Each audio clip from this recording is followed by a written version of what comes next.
SC బుడగ జంగాల దళిత యువకునిపై VHP, Bajrang Dal, బీజేపీకి సంబంధించినటువంటి సంఘాల వారు దాడి చేయడం అనేది సభ్య సమాజం గర్వించలేనిది. వీళ్ళు ఉగ్రవాదానికంటే ఇక్కడ మత చిచ్చులు విత్తు కులచిచ్చు కులపరంగా దాడులు చేస్తూ ఉన్నారు. వీళ్ళు ఉగ్రవాదుల కంటే వీళ్ళే ప్రమాదకరం. ఫస్ట్ గ్రామాల ఇలాంటి సంఘటనలు చేస్తున్నటువంటి వాళ్ళని ఇమీడియట్లీ ఫస్ట్ రాష్ట్ర ప్రభుత్వం వీళ్ళని అరెస్ట్ చేసి జైలుకు పంపాల్సిన అవసరం ఎంతో ఉంది. వీళ్ళకు చాలా కౌన్సిలింగ్ ఇవ్వాలి. వీళ్ళు భారత రాజ్యాంగానికి వ్యతిరేకంగా పోతూ ఉన్నారు. వాళ్ళు ఏదో స్లోగన్ తీసుకున్నారు. ఆ స్లోగన్ కాదు. ఇక్కడ ఉండాలంటే ఈ దేశంలో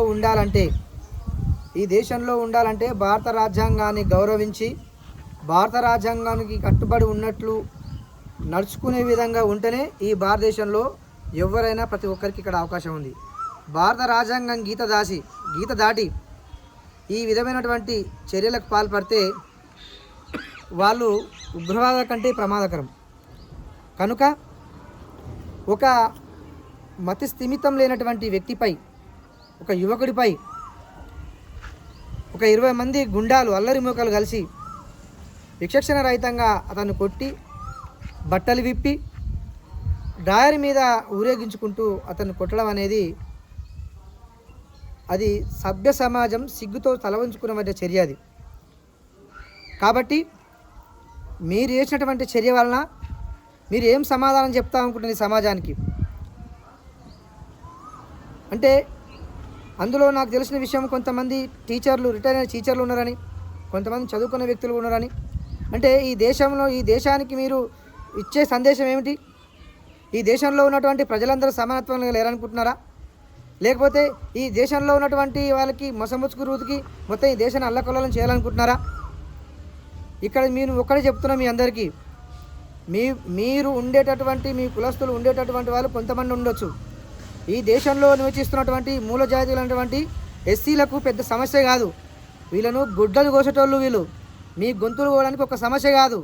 కానీ ఇక్కడ భారత రాజ్యాంగాన్ని గౌరవించి ఇక్కడ అందరూ కూడా వీళ్ళు చట్టాన్ని గౌరవిస్తూ ఉన్నారు. మీరు చట్ట వ్యతిరేక చర్యలు పాల్పడుతూ ఉన్నారు. మీ ఇంటిని దాటి వాళ్ళు తలుచుకుంటే మీ ఇల్లు దాటి పక్క అడుగు కూడా మీరు బయటకు పెట్టరు. తెగింపు చర్య చేసే విధంగా మీరు దయచేసి ఈ ఎస్సీ దళిత జాతులకు కానీ అనగాహన జాతులకు కానీ అట్లాంటి అవకాశాన్ని మీరు ఇవ్వద్దని చెప్తా ఉన్నా.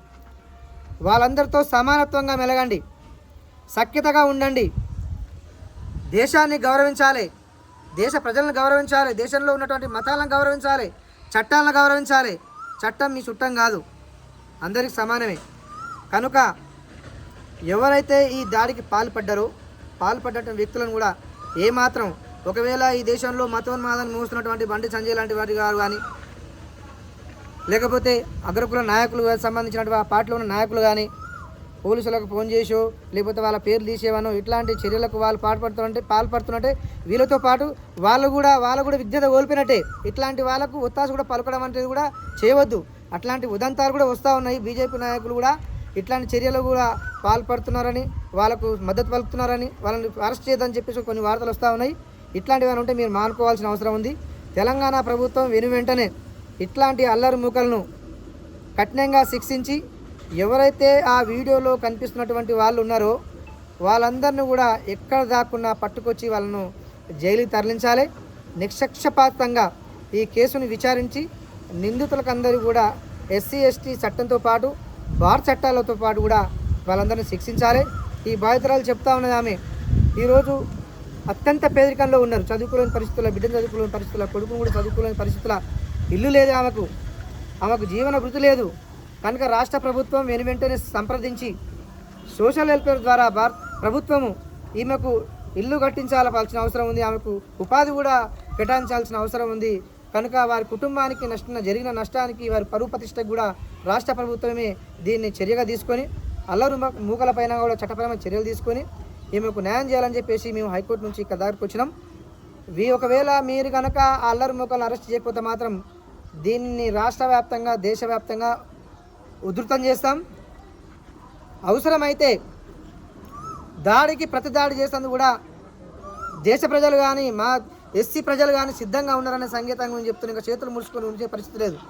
ఎందుకంటే ఆత్మరక్షణ కోసానికి మమ్మల్ని చంపడానికి వచ్చినప్పుడు ఆత్మరక్షణ కోసానికి మేము చంపితే తప్పేం లేదు, అది చట్టంలో ఉన్నదే.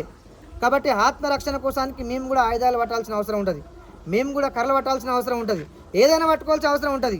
నేను అంటున్న ప్రభుత్వానికి నేను తెలియజేసేది ఏంటంటే ఈ దళిత జాతులకు ఆయుధాలు ఇవ్వండి ఆత్మరక్షణ కోసానికి. మీరు చట్టాలు పోలీసులు పట్టించుకోరు, ప్రభుత్వాలు పట్టించుకోవు. అల్లరి మూకలు యజేచ్చగా ఇళ్లలోకి వచ్చి దాడులు చేస్తూ ఉంటే చేతులు ముడుచుకొని ప్రభుత్వాలు చూస్తుంటే ఇక మీ దేశంలో ఉన్నటువంటి ఈ మూలవాసులకు రక్షణ లేకుండా పోతూ ఉంది. కనుక తెలంగాణ ప్రభుత్వానికి ముఖ్యమంత్రి రేవంత్ రెడ్డి గారికి నేను ఒక ముఖ్యంగా ఇక్కడి నుంచి మేము అడ్వకేట్ల హైకోర్టు న్యాయవాదులను మేము విజ్ఞప్తి చేస్తూ ఉన్నాం. ప్రతి గ్రామంలో ఇలాంటి అల్లరి ముక్కలు తయారవుతూ ఉన్నాయి. ఇది ఆదిలోనే అంచకపోతే మాత్రం రేపు ఇది మరో ఉత్తరప్రదేశ్, రాజస్థాన్, ఒరిస్సా, అస్సాం లాగా తయారవుతుంది. కనుక ముఖ్యమంత్రి గారు ప్రత్యేకంగా దీనిపైన దృష్టి సారించి ఇట్లాంటి అల్లరి చేష్టలను అల్లరి ముక్కలను నివారించాలని చెప్పేసి మేము విజ్ఞప్తి చేస్తూ ఉన్నాం. దళిత యువకుని మీద దాడి ఉందో అది మొత్తం తెలంగాణ సమాజం తలదించుకునేటువంటి పరిస్థితిని కనబడుతుంది. ఎందుకంటే ఇంతకాలం మనం రాజస్థాన్, ఉత్తరప్రదేశ్లో చూసినటువంటి సంఘటన దురదృష్టవత్తు తెలంగాణలో చూడడం అనేది ఇది మొత్తం ప్రజాస్వామిక వ్యవస్థనే ప్రశ్నించేటువంటి పద్ధతిలో ఉంది. కాబట్టి ఇవాళ people's union for liberty and justice రాష్ట్ర కమిటీ తరఫున మేము నిజ నిర్ధారణకు వచ్చినాం. మిత్రులు బహుజన సైన్యంతో పాటు మిగతా ఇతర దళిత సంఘాలతో కలిసి ఇక్కడికి వచ్చి విచారించడం తేలింది ఏంటంటే అజయ్ కుమార్ అనేటువంటి అబ్బాయికి మానసిక స్థితి బాగలేనటువంటి సందర్భంలో ఆయన సొంత తల్లిని కూడా ఇబ్బంది పెట్టిన సందర్భాలు ఉన్నాయి. ఆ పరిస్థితులలో ఆయన ఇంటికి తల్లికి దూరమై కొంత తాగుడుకు బానిసై మానసిక స్థితి సరిగలేనటువంటి సందర్భంలో ఏమైనా తప్పులు చేసి ఉండవచ్చు. కానీ ఆ తప్పుల్ని ఆధారంగా చూపించుకొని ఒక రాజకీయమైనటువంటి మెసేజ్ను తెలంగాణలో ఇవ్వడం కోసం దుర్మార్గమైనటువంటి చర్యకు పాల్పడ్డటువంటి ఏదైతే సంఘ వ్యతిరేక శక్తులు ఉన్నాయో ఆ ఉన్మాద శక్తులకు మేము ఒక మాట ఏం చెప్తున్నామంటే ఈ దేశంలో బతకాలంటే మీరు చెప్పినట్టు కాకుండా ఈ దేశంలో బతకాలంటే భారత రాజ్యాంగాన్ని గౌరవించాలి. ఈ దేశంలో రాజ్యాంగాన్ని గౌరవించకుండా చట్టాలని చేతిలోకి తీసుకుంటామంటే సభ్య సమాజం చూస్తూ ఊరుకోదనేటువంటి విషయాన్ని చెప్తున్నాం. అలాగే ఇవాళ పేదరికంలో ఉండి మొగదిక్కు లేకుండా ఉన్నటువంటి తన తల్లి విషయాన్ని చూసినప్పుడు బాధాకరమైనటువంటి అంశం. ఈ కనీసం ఆ కుటుంబం మీద కనీస సానుభూతి వ్యక్తం చేయకుండా కొన్ని ప్రధాన స్రవంతిలో ఉన్నటువంటి మీడియా సంస్థలు నిన్న రాసినటువంటి వార్తా కథనాలు ఏవైతున్నాయో వాటికి కూడా బహుశా మీడియా సంస్థలకు కూడా మతం ఎక్కిందా అనేటువంటి అనుమానం మాకు కలుగుతూ ఉంది. ఎందుకంటే ఇలా సోషల్ మీడియాలో వచ్చినటువంటి కథనం వేరు, వాస్తవం వేరు. కానీ ప్రధాన మీడియా స్రవంతి ప్రచురించినటువంటి వార్తలు దానికి భిన్నంగా ఒక మత విధ్వంసాన్ని రెచ్చగొట్టేటువంటి పద్ధతిలో వచ్చినాయి. కాబట్టి అది కూడా మంచిది కాదనేటువంటి విషయాన్ని తెలియజేస్తున్నాం. తక్షణమే పోలీసు వాళ్ళు దాడికి పాల్పడ్డటువంటి దాంట్లో అమాయకులైనటువంటి వాళ్ళని కేసులో పెట్టి ఎవరైతే సూత్రధారులు ఉన్నారో, కుట్రదారులు ఉన్నారో, ఉన్మాదాన్ని ప్రజల మధ్యలో నింపేటువంటి ప్రయత్నం చేస్తున్నారో వాళ్ళ మీద కేసులు పెట్టకపోవడం, వాళ్ళను చూస్తున్నట్టు వదిలేయడం ఏదైతుందో అది మంచిది కాదు. దానివల్ల ఏం జరుగుతుందంటే ఇలాంటి ఉన్మాదం తెలంగాణలో పెరిగిపోతే తెలంగాణలో ఒక శాంతి భద్రత సమస్య తలెత్తుతుంది. దానివల్ల రేపు మళ్ళీ మీ పోలీసులకి ఏదో సమస్యగా మారుతుంది. మీరు ఇది మొదట్లోనే దీన్ని తుంచివేయకపోతే, ప్రాథమిక దశల్లోనే ఇలాంటి ఉన్మాదుల మీద చర్యలు తీసుకోకపోతే ఈ తెలంగాణ సమాజానికి నష్టదాయకంగా మారుతుంది. ఇంకొక విషయం ఏంటంటే బహుశా దాడులు చేసిన వాళ్ళు ఉత్తరప్రదేశ్ అనుకుంటున్నట్టున్నారు. మీరు దయచేసి అసొంటి పొరపాటు పడద్దు. తెలంగాణ గడ్డ మీద గతంలో విప్లవకారులను పుట్టించినటువంటి గడ్డ ఇది. కానీ ఈ తెలంగాణ విప్లవకారులు పుట్టినటువంటి, ఉద్యమకారులు పుట్టినటువంటి ప్రాంతంలో ఇలాంటి ఉన్మాదులు పుట్టడం అనేటువంటిది కొంచెం బాధ అనిపించినా మీ ఉన్మాద రాజకీయాలు తెలంగాణ నేల మీద సాగవు, అవి పనికిరావు. కాబట్టి మీరు అమాయకుల మీద, మతి సీమితం లేనటువంటి వాళ్ళ మీద రాక్షస ఆనందం ఉండడం అనేది ఏదైతుందో అది సాటి మనిషి మానవ జన్మ సిగ్గుపడేటువంటి పద్ధతిలో మీరు దాడులు చేసిండ్రు. ఈ దాడిలో పాల్పంచుకున్నటువంటి ముగ్గురు ఎవరైతే అజ్ఞాతంలో ఉన్నారో దాంట్లో ఒక ఆయన రిటైర్డ్ టీచర్ అని కూడా అంటున్నారు. కాబట్టి రాజకీయ నాయకుల ముసుగులో ఉన్న, ఉద్యోగస్తుల ముసుగులో ఉన్న తక్షణం వాళ్ళని అరెస్ట్ చేసి రిమాండ్ చేయాలని చెప్పేసి డిమాండ్ చేస్తున్నాం. అలాగే ఆ కుటుంబాన్ని కూడా, ఎందుకంటే వాళ్ళు పేదరికంలో ఉన్నారు, వాళ్ళకి రాజకీయ చైతన్యం లేదు, ఆర్థిక స్తోమత లేదు. కాబట్టి ఈ కేసును నీరుగార్చొచ్చినటువంటి ప్రయత్నాలు వాళ్ళు చేస్తున్నారు. కాబట్టి ఎందుకంటే వాళ్ళ వెనకాల ఎంపీలు ఉన్నారు, వాళ్ళ వెనకాల ఈ దేశ ప్రధానులు కూడా ఉన్నారు. కాబట్టి ఇది పేదవానికి, అధికారంలో ఉన్నవానికి జరుగుతున్న యుద్ధం. కాబట్టి ఈ యుద్ధంలో పోలీసులు నిజాయితీ ఉండాలని, ప్రభుత్వం కూడా తక్షణమే ఆ కుటుంబానికి రక్షణ కల్పించాలి. ఎస్సీ ఎస్టీ చట్టం చెప్తున్న దాని ప్రకారం ఏదైతే వాళ్ళకి రిలీఫ్ ఉందో, చట్టబద్ధంగా రావాల్సినటువంటి ఉందో దాన్ని అందించాలని చెప్పేసి people's union for liberty and justice రాష్ట్ర కమిటీ తరఫున డిమాండ్ చేస్తూ ఉన్నాం. మనువాదులారా, ఇది మీరు మర్చిపోకండి. ముఖ్యంగా ఇక్కడ జరిగినటువంటి వేచరేని గ్రామంలో బుడగ జన్మాలు అంటే ఎస్సీలు, అణగారిన వర్గాలకు సంబంధించినటువంటి బిడ్డలు వీళ్ళని చూస్తే నిజంగా ఈ అమ్మను చూస్తే కడుపులో పేగులు లేవు, కనీసం మాట్లాడడానికి కూడా ఆమెకు రావట్లేదు, మాట రావట్లేదు. అటువంటి వాటిని పట్టించుకోకుండా ప్రభుత్వం ఈరోజు మరో బీహార్, మరో ఉత్తరప్రదేశ్ లాంటి పరిస్థితిని చేయాలనుకుంటున్నది. దీన్ని మనము ప్రజలంతా ఈరోజు కులం కాదు, మతం కాదు, అందరము ముక్త కంఠంతో ఈ సమస్యను, ఈ పరిస్థితిని ఖండించవలసిన అవసరం ఉంది. ఈరోజు ఆయన మానసిక పరిస్థితి బాగా లేదు కాబట్టికే ఆయన చేసింది తప్పే కావచ్చు, కానీ దీనికి చట్టం ఉన్నది. చట్టానికి లోబడి మీరు పోలీసులు కానీ ఇతర వ్యక్తులు కానీ అతని మీద కంప్లైంట్ ఇచ్చినప్పుడు చట్ట ప్రకారం ఆయన పైన చర్యలు తీసుకోవాల్సిన అవసరం ఉండే. కానీ మీరు VHPs, Bajrang Dal, BJP, RSS మూకలు మీరంతా ఏకమై ఈరోజు ఒక యాత్రగా అర్ధనగ్నంగా ఆ వ్యక్తిని తీసుకొని మీరు ఒక ఆనందాన్ని పొందిరంటే దీన్ని మీకు ఏం చెప్పాలనేది కూడా మాకు కొంచెం సిగ్గుగా అనిపిస్తుంది. ఎందుకంటే మీరు మానవులు కాదు, మానవ నిమిత్త మాత్రులు కాదు, అసలే మీరు ఈ దేశంలో ఉన్నటువంటి మానవులు కాదు. ఇతర దేశ పాకిస్తాన్తో పోల్చాల మిమ్మల్ని నిజంగా చెప్పాలంటే. ఈరోజు చేసింది ఆయన తప్పే కావచ్చు, ఆ తప్పును మీరు నిలదీయాలి. కోర్టులు ఉన్నాయి, చట్టాలు ఉన్నాయి, రాజ్యాంగానికి లోబడినటువంటి వ్యక్తులు అందరూ ఈరోజు దేశం మొత్తం పరిపాలిస్తున్నటువంటి బీజేపీ ఏదైతుందో మీ ఉత్తరప్రదేశ్లో జరిగితే మీ ప్రభుత్వం అక్కడ ఉన్నది. మీరు చేస్తున్నటువంటి ప్రయత్నాలు తెలంగాణలో జరిగితే మేము అసలే ఊరుకోం. ఇక్కడ ఆదివాసీ మూలవాసులు అందరూ ఏకమై దీన్ని ఖచ్చితంగా ముక్త కంఠంతో ఎదిరిస్తారని చెప్తున్నాం. అట్లాగే ఈ జరిగినటువంటి కుటుంబాన్ని వెంటనే ప్రభుత్వం ఆదుకోవాలి. మీరైతే ఏదైతే గొప్పగా చెప్పుకుంటున్నట్టున్నారు కదా, ఇందిరమ్మ ఇల్లు ఇస్తున్నామని చెప్తున్నారు కదా, ఆ అమ్మకు ఇల్లు లేదు, ఆ కుటుంబానికి ఇల్లు లేదు కాబట్టి వెంటనే మీరు ఇందిరమ్మ ఇల్లు వెంటనే కట్టించి, ప్రభుత్వం బాధ్యతతో కట్టించి ఇందిరమ్మ ఇల్లు ఇవ్వాలి. అట్లాగే రాజీవ్ యువ వికాసం పేరుతో మీరు పెద్దగా గొప్పలుగా చెప్పుకొని ప్రచారం చేసుకుంటున్నారు కదా, ఆ రాజీవ్ యువ వికాసం పేరుతో వాళ్ళకు ఉపాధి అవకాశం కల్పించాలని ఈరోజు మేము ప్రభుత్వాన్ని డిమాండ్ చేస్తున్నాం. అలాగే నిందితులను వెంటనే అరెస్ట్ చేసి దానికి ఈ కార్యక్రమానికి ప్రత్యక్షంగా పరోక్షంగా పాల్గొన్నటువంటి వ్యక్తులందరినీ వెలికితీసి వెంటనే ఎస్సీ ఎస్టీ అట్రాస్ కేసు నమోదు చేసి ఆ సంబంధించినటువంటి పరిహారం బాధిత కుటుంబానికి వెంటనే ఇవ్వాలి. మేమే మనుషులు, మీరు మనుషులు కాదన్నట్టుగా మాట్లాడడం అనేది ఇది చాలా దారుణమైన విషయం. ఈ విషయాన్ని మేము తెలంగాణ రాష్ట్ర అంబేద్కర్ విజయన సంఘం తరఫున, దళిత సాలిడారిటీ మూవ్మెంట్ తరఫున మేము ప్రభుత్వాలను, కేంద్ర రాష్ట్ర ప్రభుత్వాలను ప్రశ్నిస్తున్నాం. ఎందుకంటే కేంద్ర ప్రభుత్వం కానీ రాష్ట్ర ప్రభుత్వం కానీ పేదల కోసం ఎలాంటి రక్షణ తీసుకుంటున్నారో ఇప్పటివరకు ప్రకటించలేదు. పార్లమెంట్లో పదే మత రాజకీయాలు చూపిస్తున్నారు.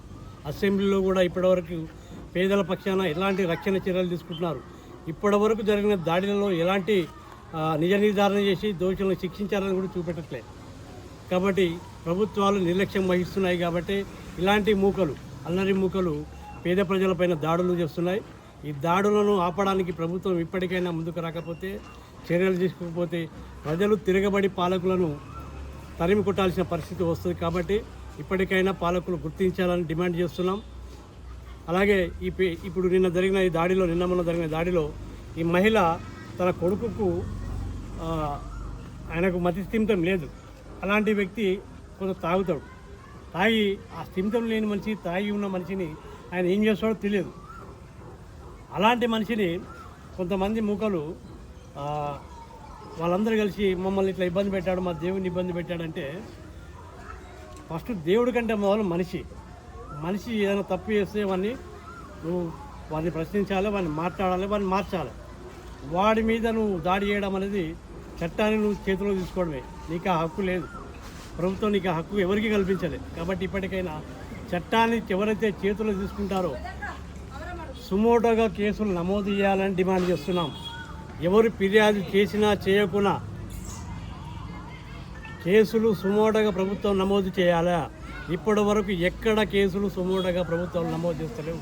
ఫిర్యాదు అందుతనే నమోదు చేస్తామని స్థానికంగా ఉన్న పోలీసులు కానీ పాలకులు కానీ నిర్లక్ష్యం వహిస్తూ ప్రజలను ప్రాణాలతో చెలగాటమాడుతున్నారు. కాబట్టి ఇప్పటికైనా మేము డిమాండ్ చేస్తున్నాం, కేసులు ఎక్కడ జరిగినా, ఎవరిపైన జరిగినా, ఏ మత విద్వేషాలతో జరిగినా, ఎక్కడ కుల విద్వేషాలతో జరిగినా ఖచ్చితంగా కేసులు సుమోటోగా నమోదు చేయాలి. పోలీసులు 0 FIR నమోదు చేయాలా? నమోదు చేసి మీకు వీడియోలలో కానీ ఫోటోలలో కానీ ప్రత్యక్షంగా కానీ మీరు వచ్చి ఎంక్వైరీ చేసి ఎక్కడైతే వాళ్ళు కనబడుతున్నారో వాళ్ళందరిపైన కేసులు నమోదు చేయాలా? ఎలాంటి రాజకీయ పక్షపాతం చూపెట్టొద్దు. ఏ పార్టీ ఈ పార్టీ ఆ పార్టీ అనేది కాదు. ఫస్ట్ వాడికి దాడి జరిగింది, వాడికి అన్యాయం జరిగింది కాబట్టి అన్యాయాన్ని ఖండించాలా, దాడిని ఖండించాలా. వారికి ప్రభుత్వం పునరావాసం కల్పించాలా. వారికి ఏమైతే ఇబ్బంది జరిగిందో, ఎవరికైతే ఆ దెబ్బలు తాకి ఉన్నాయో, ఎవరికైతే వైద్యం చేయించుకోలేని పరిస్థితిలో ఉన్నారో వాళ్ళందరికీ ప్రభుత్వం ఖచ్చితంగా రక్షణ కల్పించాలా, వైద్యం ఉచితంగా అందించాలా. సంక్షేమం కూడా, పునరావాసం కూడా ప్రభుత్వం ఇమీడియట్లీ ఆలస్యం చేయొద్దు. ఎక్కడైతే జరుగుతుందో, ఎప్పుడైతే జరిగిందో అప్పుడే ప్రకటించాలా, అమలు చేయాలని మేమందరం డిమాండ్ చేస్తున్నాం. ఇలాంటి సంఘటనలు తెలంగాణ రాష్ట్రంలో చేర్యాల పోరుగడ్డపై జరగడం అనేది చాలా దారుణం, అవివేకం, అమానవీయం. కాబట్టి మనం అందరం మనుషులమే, కులాలు మతాలు కాదు. ఫస్ట్ మనిషి అని గుర్తుపెట్టుకోవాలి. ఎవరైనా కానీ నేను మనిషిని అనుకుంటేనే ఇవన్నీ జరిగాయి. నేను మనిషిని కాదు, నాది మతము, నాది కులం అంటే మాత్రం ఇవన్నీ జరుగుతాయి. కాబట్టి ఎవరైతే ఇలాంటి దాడులు చేయాలనుకుంటున్నారో వాళ్ళందరికీ సూచిస్తున్నాం, ఇంకొకసారి అలాంటి చేయకూడదు. అలాంటి చేస్తే మాత్రం పాలకులు చూసి ఊరుకుంటే ఎక్కడైతే అణచివేయబడతారో అక్కడనే తిరుగుబాటు జరుగుతుంది. ఇది పాలకులకు తెలుసు, ప్రభుత్వాలకు తెలుసు. కానీ మర్చిపోయి మమ్మల్ని ఎవరు ప్రశ్నిస్తలేరు, మమ్మల్ని ఎవరు అడుగుతలేరు అన్నట్టుగా చూసుకుంటుంటే మాత్రం ప్రజలు ఊరుకోరని ఈ సందర్భంగా ప్రభుత్వాలను, పాలకులను, ఈ సంఘటనకు పాల్పడే వ్యక్తులను హెచ్చరిస్తున్నాం.